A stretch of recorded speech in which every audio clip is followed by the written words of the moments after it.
तो दोस्तों स्वागत है आप लोगों का हमारे YouTube चैनल महान सर में।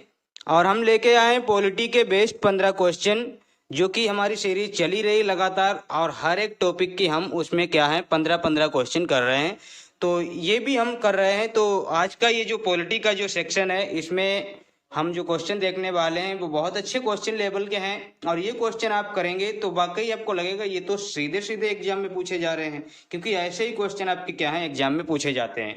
तो शुरू करते हैं आज का पहला क्वेश्चन। और इससे पहले आप लोगों से ये है कि अगर आप लोगों को वीडियो अच्छी लगती है तो हमारे चैनल को सब्सक्राइब कर लें और बेल आइकन को भी प्रेस कर लें, ताकि वीडियो की नोटिफिकेशन आप लोगों को मिलती रहे और मैं आप लोगों के लिए इसी तरह के वीडियोज लाता रहूं। तो शुरू करते हैं पहला क्वेश्चन। और पहला क्वेश्चन हमारा क्या है, निम्नलिखित में से किसे लोकसभा का अभिरक्षक कहा जाता है। तो आप लोगों को बताना है कि लोकसभा का अभिरक्षक कौन हो सकता है। क्या विरोधी दल का नेता होता है, ऑप्शन बी लोकसभा अध्यक्ष होता है, ऑप्शन सी प्रधानमंत्री, और ऑप्शन डी इनमें से कोई नहीं। आपको बताना है ऐसा कौन सा ऑप्शन है जो बिल्कुल सही होने वाला है।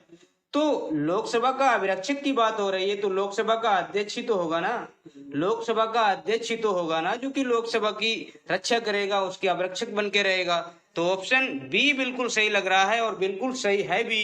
अब बढ़ते हैं नेक्स्ट क्वेश्चन की तरफ। क्वेश्चन क्या है, अस्थायी लोकसभा अध्यक्ष को कौन नियुक्त करता है। अस्थायी मतलब एक लोकसभा अध्यक्ष बनता है जो अस्थायी तौर पे होता है, तो उसको कौन नियुक्त करता है। उसको जो नियुक्त करता है वो आपका कौन नियुक्त करेगा। ये तो किसी में भी क्षमता नहीं है, सिर्फ एक ही व्यक्ति है और वो है हमारा राष्ट्रपति। केवल ऑप्शन ए बिल्कुल सही होने वाला है। तो ऑप्शन ए इसका सही है, राष्ट्रपति ही लोकसभा अध्यक्ष को नियुक्त कर सकता है, चाहे वो अस्थायी हो या अस्थायी हो।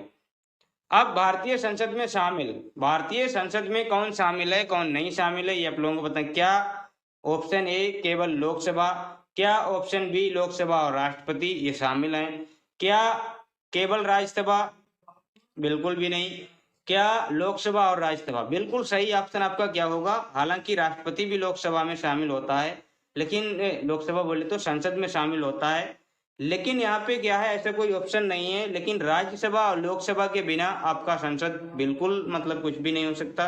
तो ऑप्शन डी बिल्कुल सही होता है, यानी कि लोकसभा और राज्यसभा। हालांकि इसमें जो अंग होते हैं 3 अंग होते हैं, एक लोकसभा होता है, एक राज्यसभा होता है और एक राष्ट्रपति होता है। लेकिन जो भारतीय संसद के आप क्या बोल सकते हैं सदन कितने हैं, तो वो आपके 2 ही हैं, एक राज्यसभा और एक लोकसभा, इसलिए इसका ऑप्शन यही सही होने वाला है। अब बढ़ते हैं नेक्स्ट क्वेश्चन। नेक्स्ट क्वेश्चन में क्या कहा गया है, बजट पहले किसके द्वारा पारित किया जाता है। जब बजट हमारा पारित होता है तो उसको सबसे पहले कौन पारित करता है। जो भी बजट बन के तैयार होता है संसद में पेश किया जाता है, संसद में लोकसभा राज्यसभा इनको पारित करते हैं, तो सबसे पहले किसके द्वारा पारित किया जाता है। ये आपका ऑप्शन बी बिल्कुल सही जवाब है, लोकसभा के द्वारा ये पारित होता है। ऑप्शन बी बिल्कुल सही जवाब। नेक्स्ट क्वेश्चन देखते हैं। नेक्स्ट क्वेश्चन क्या है दोस्तों, लोकसभा के लिए प्रथम आम चुनाव कब हुए थे। प्रथम जो आम चुनाव हुए थे वो कब हुए थे। अब इसका ऑप्शन आप लोगों को पता होगा, 1950 में हुए थे या 1951 में हुए थे या 1952 या 1955।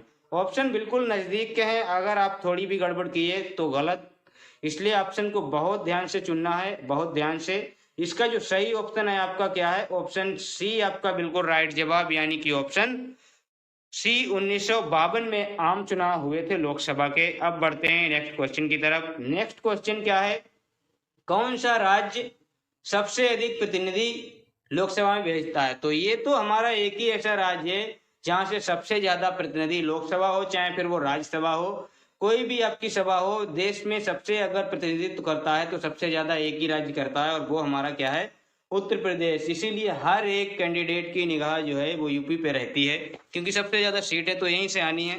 तो ऑप्शन बी बिल्कुल सही जवाब होता है इसका। अब बढ़ते हैं नेक्स्ट क्वेश्चन की तरफ। और नेक्स्ट क्वेश्चन क्या है, कौन सी लोकसभा के चुनाव 4 चरणों में संपन्न हुए थे। बताइए किस लोकसभा के चुनाव 4 चरणों में आपके हो गए थे। तो ये मुझे लग रहा है इसका जो सही ऑप्शन है 13वीं, बिल्कुल नहीं। इसका जो सही ऑप्शन मुझे लग रहा है ऑप्शन बी है, बिल्कुल राइट जवाब इसका क्या है, ऑप्शन बी। बढ़ते हैं नेक्स्ट क्वेश्चन की तरफ। और नेक्स्ट क्वेश्चन क्या है, राष्ट्रपति द्वारा राज्यसभा के कितने सदस्यों को नामित किया जा सकता है। बोलने का मतलब यह है कि राष्ट्रपति राज्यसभा में कितने सदस्यों को अपने मन मर्जी से नामित कर सकता है, उनका नामांकन कर सकता है, उनको मनोनयन कर सकता है। तो क्या आपका 10 है, 5 है, कुल सदस्यों का 5वां भाग, बिल्कुल नहीं। ये क्या है, इसका फिक्स आपका क्या है, 12 व्यक्तियों को वो क्या कर सकता है, मनोनयन कर सकता है, 12 सदस्यों का मनोनयन कर सकता है राष्ट्रपति। ऑप्शन डी बिल्कुल राइट जवाब। पिछले क्लास में भी इस क्वेश्चन का जिक्र हो चुका है, तो याद रखिएगा। लोकसभा में राज्यों को किस आधार पर सीटें मिलती हैं, आवंटित होती हैं? तो लोकसभा में जो सीटें मिलती हैं वो राज्यों को किस आधार पर दी जाती हैं? जनसंख्या के आधार पर, या क्षेत्रफल के आधार पर, या फिर गरीबी के आधार पर, या फिर भाषा।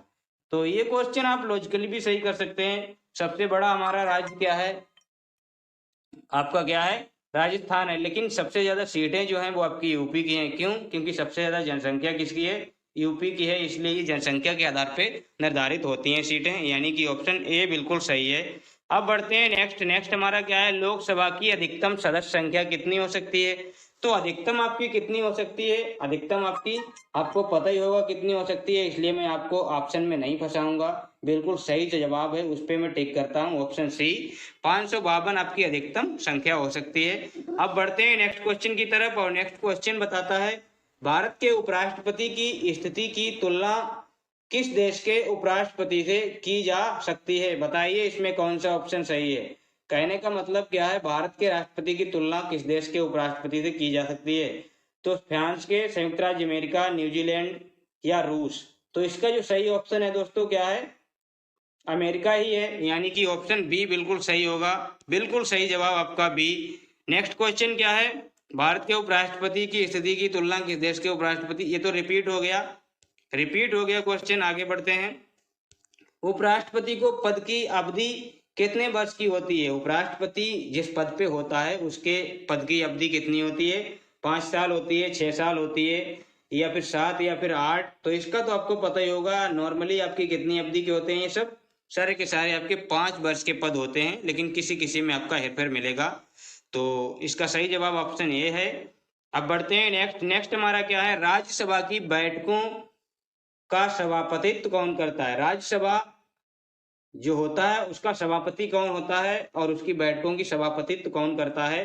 तो राज्यसभा का जो सभापति होता है वो इलेक्ट नहीं किया जाता है, वो क्या होता है, आपका उपराष्ट्रपति जो होता है उसी को राज्यसभा का सभापति भी बोला जाता है। तो इसलिए इसका ऑप्शन क्या है, ऑप्शन ए बिल्कुल सही होता है। अब बढ़ते हैं नेक्स्ट और लास्ट क्वेश्चन की तरफ। आज का लास्ट क्वेश्चन क्या है, उपराष्ट्रपति का निर्वाचन कैसे होता है? तो बताना है उपराष्ट्रपति किस तरह से निर्वाचित होता है, क्या प्रत्यक्ष रूप से, क्या अप्रत्यक्ष रूप से, या फिर मनोनयन के द्वारा? तो ऑप्शन बी बिल्कुल सही लग रहा है। इसका जो चयन होता है, निर्वाचन होता है, अप्रत्यक्ष रूप से होता है। तो ये अप्रत्यक्ष रूप से इनका चुनाव किया जाता है, यानी कि ऑप्शन बी बिल्कुल सही जवाब है। तो ये रहे आपके 15 बेस्ट क्वेश्चन। कैसे लगे हैं आप लोगों को ये क्वेश्चन, बताइएगा। और अगर अच्छे लगे हैं तो वीडियो को लाइक करें और हमारे चैनल को सब्सक्राइब कर दें, और बेल आइकन को भी प्रेस कर लें ताकि वीडियो की नोटिफिकेशन आप लोगों को मिलती रहे। और आप लोगों के लिए एक चीज मैं बताना चाहता हूँ, ये क्वेश्चन तो मैं करा ही रहा हूँ, और टॉपिक वाइज में मेरी क्लास भी चल रही है। जैसे हिस्ट्री अभी मैं चला रहा हूँ, थोड़े दिन बाद मैं पॉलिटी की भी शुरू कर दूंगा, थोड़े दिन बाद मैं ज्योग्राफी की भी शुरू कर दूंगा, इकोनॉमी की भी शुरू कर दूंगा, ऐसे ऐसे हर एक सब्जेक्ट की शुरू कर दूंगा, और मैथ की भी मैं क्लास लाने वाला हूँ। तो हमारे चैनल को सब्सक्राइब कर लें और हमारी क्लास के साथ जुड़े रहें, और अपने नॉलेज को बढ़ाते रहें, अपने ज्ञान को बढ़ाते रहें। अब जब हम टॉपिक वाइज जब पढ़ाएंगे तब उसमें आप देखना कि हम किस लेवल से पढ़ाते हैं और क्या आपको कंटेंट देते हैं। तो मिलते हैं नेक्स्ट वीडियो में, तब तक के लिए धन्यवाद।